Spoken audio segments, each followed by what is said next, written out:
तो hello students, welcome back to my YouTube channel. तो guys, कैसे हैं आप सब? आई होप आप सब लोग अच्छे होंगे। लेकिन गाइस, बहुत दुख की बात यह है कि काफ़ी सारे स्टूडेंट्स इस साल रुक जाना नहीं योजना पार्ट 1 का जो एग्ज़ाम हुआ और उसमें जो रिजल्ट आया, बहुत सारे स्टूडेंट्स को, बहुत सारे छात्रों को असफलता यानी कि सप्लीमेंट्री का मुख देखना पड़ा। लेकिन गाइस, आज की इस वीडियो के माध्यम से मैं आप लोगों को बताने वाला हूं कि अगर आप लोग फेल हो गए या सप्लीमेंट्री हो गए तो आप लोगों को आपके पेरेंट्स बहुत सारे स्टूडेंट्स को डांट रहे होंगे और बहुत सारे स्टूडेंट्स के पेरेंट्स कुछ नहीं बोलते होंगे। लेकिन गाइस, अगर आप लोग फेल ही हो गए या सप्लीमेंट्री ही हो गए तो क्या आप लोगों को दूसरा मौका नहीं मिलेगा? क्या आप लोग अगर फेल ही हो गए तो क्या आप लोग एग्ज़ाम दे के पास नहीं हो सकते? क्या आप लोग अगर एग्ज़ाम दे देते हो, पास हो जाते हो, तो क्या आप लोगों को अगले क्लास में एडमिशन नहीं मिलेगा? तो गाइस, ये सारे आपके मन में डाउट्स होंगे और आज मैं आप लोगों को जो 2-3 टॉपिक्स के अंदर डिटेल्स में आप लोगों को मैं जानकारी देने वाला हूँ। तो आज की इस वीडियो के अंदर आप लोगों के लिए बहुत इम्पोर्टेंट जानकारी है। और अगर आप लोग इस वीडियो पर क्लिक किए हैं या इस वीडियो पर लोग आए हैं तो बिल्कुल सही वीडियो पर आए हैं। और मैं आप लोगों को गारंटी और दावे के साथ कह रहा हूं कि अगर आप लोग ये जानकारी अगर आप लोग यहां से पा लेते हो तो कहीं और आप लोगों को ये जानकारी लेने की आवश्यकता ही नहीं है, क्योंकि मैं आप लोगों को पूरी तरह से एक्सपीरियंस और अनुभव के साथ बताता हूँ कि जो भी होगा सिर्फ जो मैं बता रहा हूँ इसी के आधार पर होगा। लेकिन आप लोगों को जानना यह है कि आप लोगों को जहाँ जहाँ से जानकारी मिले आप लोग ले सकते हैं। ये ज़रूरी नहीं है कि सिर्फ आप मुझसे ही ये ऐसा नहीं है कि आप सिर्फ मुझसे ही पूछ लें और सब कुछ जान लें तो ही सबसे बड़ी बात है। नहीं, आप लोग मुझसे जान लीजिए, क्योंकि मैं आप लोगों को बिल्कुल सही जानकारी देता हूँ। और इसके अलावा अगर आप लोगों को कहीं और से भी अगर अच्छी जानकारी मिले तो आप ले लो। तो गाइस, चलिए अब हम चलते हैं अपने टॉपिक्स के अंदर जो आपको इस वीडियो के माध्यम से आप लोगों को बताने वाला हूं, और उसको चलिए एक एक करके जान लेते हैं कि क्या है प्रश्न, क्या है आपके मन के अंदर डाउट्स। और आप लोग अगर फेल हो गए हो तो चलिए एक एक करके इन सारे जानकारी को जान लेते हैं। तो गाइस, पहले नंबर में क्या है समझ लीजिए। सबसे पहले सभी फेल 10वीं 12वीं को 100% महत्वपूर्ण ये जानकारी। अब इसके बाद एक नंबर में आप लोगों का डाउट्स 1, 2 या 3 विषय में अगर आप सभी छात्र फेल हो गए हो तो सभी छात्र क्या करेंगे? ये रहा पहला डाउट्स। और दूसरा डाउट्स क्या आता है, एमपी बोर्ड सप्लीमेंट्री रिजल्ट कब आएगा? क्यों इतना देर कर रहा है? रुक जाना नहीं योजना का रिजल्ट तो आ गया, लेकिन सप्लीमेंट्री एमपी बोर्ड सप्लीमेंट्री का रिजल्ट अभी भी नहीं आया।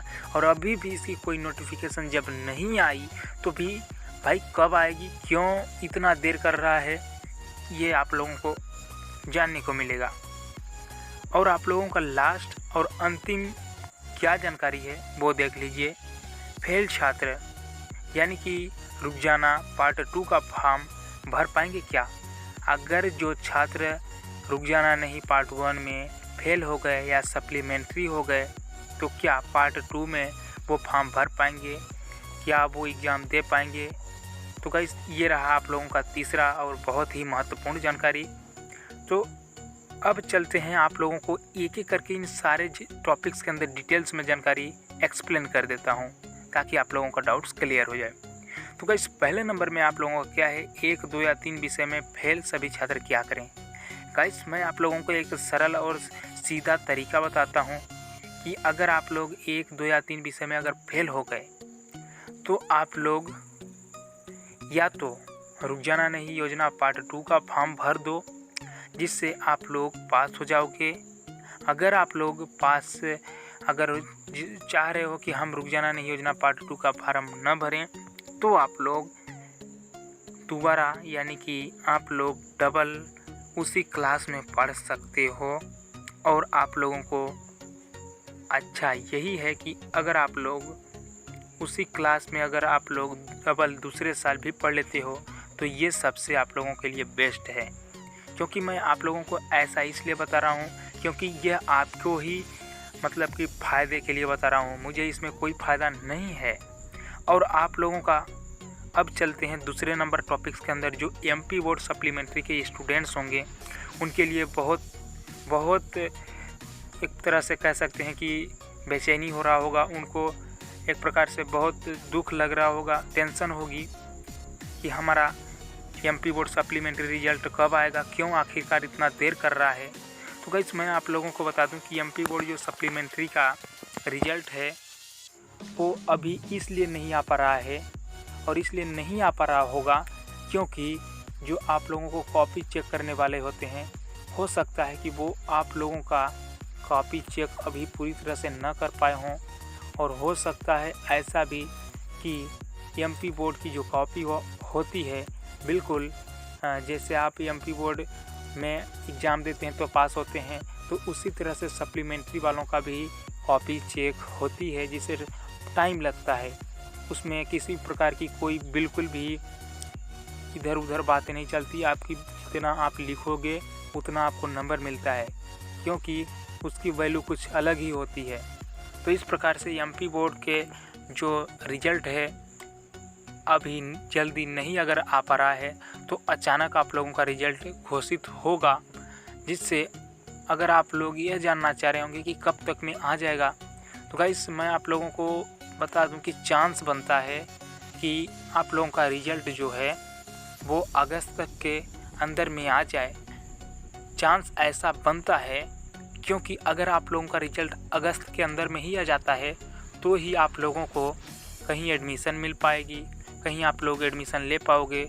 अगर जुलाई में आ जाए, लास्ट जुलाई तक इसी 2022 में, तो बहुत बड़ी बात है, क्योंकि आएगा तो सडनली, यानी कि अचानक ही आप लोगों का रिजल्ट आएगा। तो आप लोग इस प्रकार की नोटिफिकेशन को पाते रहने के लिए अगर आप लोग मेरे इस चैनल पर नए होंगे तो सब्सक्राइब कर लेना, क्योंकि जल्द ही आप लोगों का इसका जैसे ही अपडेट आएगा, यानी कि रिजल्ट आप लोगों के घोषित होंगे, मैं आप लोगों को इस वीडियो के माध्यम से, जैसे मैं आप लोगों को इस वीडियो में जानकारी दे रहा हूँ, इसी तरह से आप लोगों को जानकारी मिल जाएगी अगर आप लोग मेरे साथ जुड़े रहेंगे तो गाइस आई होप कि आप लोगों को ये समझ में आ गया होगा कि आप लोगों का रिजल्ट कब तक में आ जाएगा और क्यों इतना देर कर रहा है।